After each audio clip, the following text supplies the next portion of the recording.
میخوای که هر کی خواست توی گوشیت فضولی کنه دستش روشه. مثلا ایشون خواست اینستاگرام منو باز کنه ولی یه دونه عکس ازش گرفت، تازه عکسش هم توی گالریم سیو شد، به راحتی من میتونم فضولامو پیدا کنم. ویدیو رو لایک کن و تا آخر با من باش. برای این کار باید وارد برنامه شورتکات گوشیتون بشید. از این بالا این به علاوه رو بزنید، توی این قسمت گزینه تیک فوتو رو انتخاب کنید، همینجا هستش.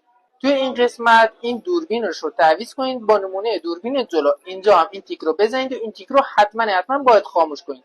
توی مرحله بعدی سیو فوتو رو هم انتخاب کنید که توی گالری عکستون سیو بشه. تو مرحله بعدی هم اینجا گزینه شیر رو بزنید، اد تو هوم سکرین رو بزنید. اینجا رو دقت کن، اینجا به جای اینکه همین آیکون ساده باشه اولا اسمش رو عوض کن بذار اینستاگرام.